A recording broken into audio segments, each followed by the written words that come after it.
I'm just looking around of how many Filipinos are here who might be updated to what's happening politically in our country. I'm not referring to the drama. I'm referring to political issues that they talk in the Congress or in the Senate. And perhaps some of you might be anticipating, what would Father Glenn comment on the last part of the gospel reading? And a lot of our netizens, because this is recorded, will probably be anticipating too that I may say something controversial that they could twist and make it go viral. Inunahan ko na sila. My friends, the second part of our gospel reading is not a mistranslation. How I wish, for the sake of compassion perhaps, that I could just say, well, there is another translation of this. You could say it this way. Unfortunately, there is no other way to translate the second part of our gospel reading. It is what it is. Why? Because the concept of marriage is so ancient in our religion, so much so that the concept of the breaking up of marriage is also so familiar in the ancient times. In the ancient time of Christianity as well. But I will not comment so much about the specific concept presented in our gospel reading. Why? We've heard enough. According to the Bible, God is not. And we kept on hearing this. We kept on seeing this online. And sometimes it's not helpful. That what we only hear is the prohibition. Hindi po nakakatulong na ang parati lang nating naririnig at nababasa online ay ang pagbabawal. Bawal ang ganito, bawal ang ganyan. Sabi sa Biblia, hindi po nakakatulong na yan lang parati ang naririnig natin. Why? Because we will fail to see the overflowing providence, mercy, and love of God. Bakit babawal? Ang sabi ng Diyos, bawal ang ganito, bawal ang ganyan. We will only understand na pinagbabawal ang isang bagay dahil may pinoprotektahan ang Diyos. And I will expand our understanding of what God has been protecting ever since He created humanity. It is not just an institution that He is trying to protect, but really, on the very heart of this, He is protecting humanity from total destruction. Pinoprotektahan po ng Diyos ang tao upang hindi tuluyang masira. And all, therefore, the prohibitions that we hear in the Bible is really just so that humanity will be protected from destruction. Para hindi po tayo tuluyang masira. Nasira na po tayo ng kasalanan through our first parents. So our identity is damaged, yes, but not totally annihilated. There is still goodness in us. Yun po ang pinoprotektahan ng Diyos na tuluyang masira. There is still far goodness in us. We may not be perfect. That's the result of the damage.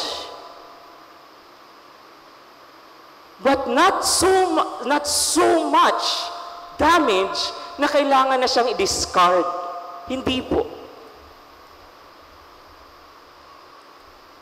We might be damaged, but not so much so na kaya tayong itsapuera. Each one of us, young and old, men and women,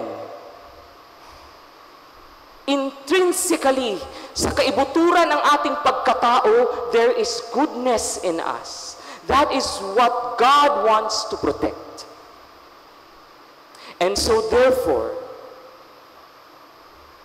when children are being neglected, God is upset. God is angry. Why? Because children has an intrinsic value being created in God. Kaya nagagalit ang Diyos pag napapabayaan ang mga kabataan. Pag may nang-aabuso sa mga kabataan. Bakit? Dahil mahalaga sa Kanya ang mga kabataan, dahil ginawa niya ang mga kabataan. And so parents, beware. Adults, beware. If we continually neglect and abuse children, God is angry to us. Because we are destroying His creation.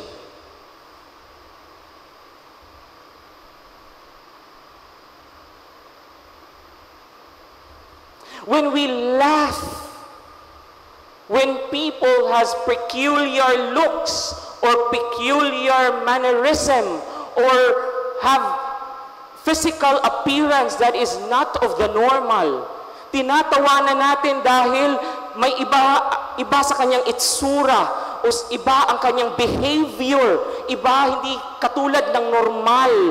He has a disability. We laugh sa ginawa ng Diyos. God is upset and angry to us. Kapag tinatawanan natin people who have disabilities, who have challenges, physically, emotionally, mentally.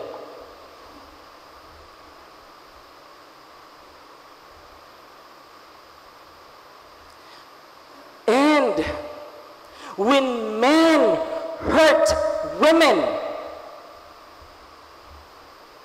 perhaps because physically, God created men to be physically strong in their composition of their physical body, and so they feel they can dominate women. They can destroy women. They can abuse women. God is upset to men who does that.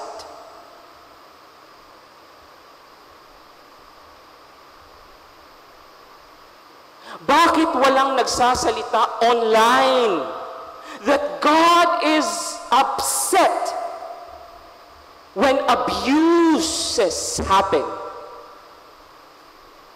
Walang nagsasalita. Bawal ang ganito, bawal ang ganyan. But no one dares to speak loudly that God will not tolerate abuses.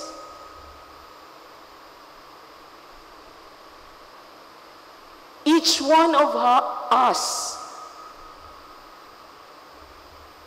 has a dignity and integrity as creation of God. Mahalaga po tayo, bawat isa sa atin, dahil nilalang po tayo sa wangis ng Diyos.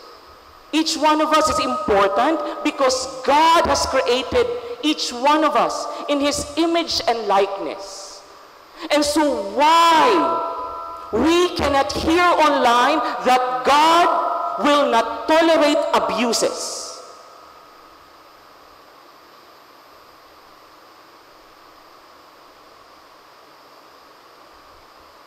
You see? Conversations about abortion because a baby inside a womb cannot protect himself or herself. And so God wants to protect them. That's why abortion cannot be acceptable. Those who are already in their last stage of their journey here on earth, and seems to look like they cannot anymore help themselves because of sickness. And then we end their life in a form of euthanasia is unacceptable to God, because even to the last breath of that person, he or she is important to God. And in the issue of marriage, each party is important to God. But we only see the man and the woman. What we cannot see as well are the children, who is important to God as well. If this relationship would only cause harm to all parties concerned, this relationship must be separated.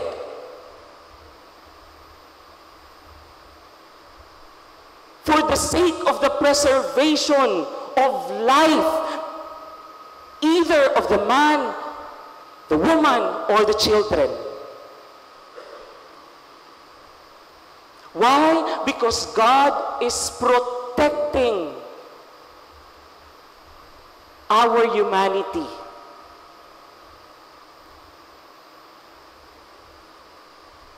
And you know why online will not be the best platform to speak out about this? Because people can easily twist your words.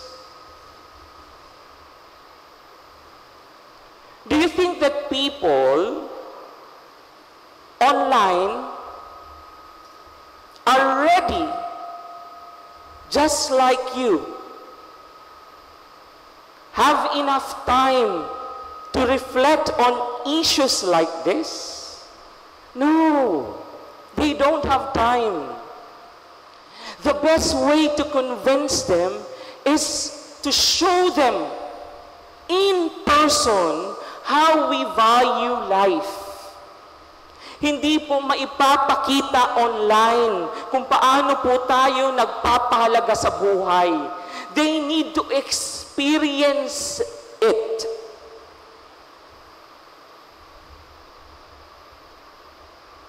And therefore, just saying, oh, bawal ito, bawal yan, God prohibits this because it's in the Bible, that will not be enough.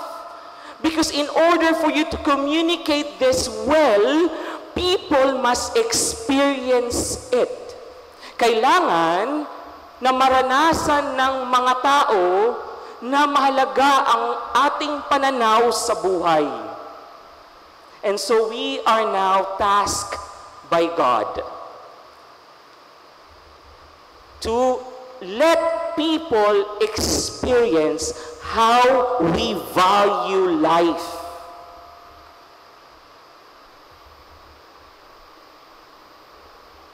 Because in the end, it's not just about rules, you see.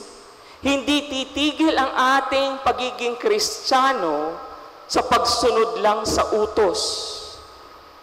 Para bang ang sarap na ng pakiramdam na nakapag-share ka online. According to the Bible, God prohibits this.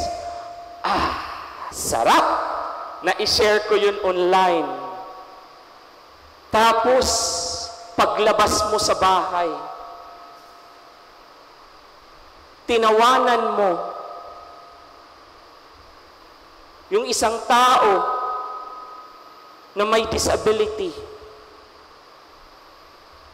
Hindi mo kinausap yung humihingi ng tulong, hypocrite. You see, God is even more demanding to us. Not just the compliance of the law, because that's the work of those who misunderstood His teachings. The scribes and the Pharisees, hypocrites, and you will hear them more in the coming days. What pleases God are people who goes beyond what is required of the law. And what is required of the law that goes beyond is not just the fulfillment of the law, but genuine love. If you truly love, you go beyond the law. God will not tolerate abuses. But it is also not just about you, my friend. There are also other people involved. In order to be genuinely loving, we cannot just love ourselves or love that other person. We need to love all the people involved. Amen.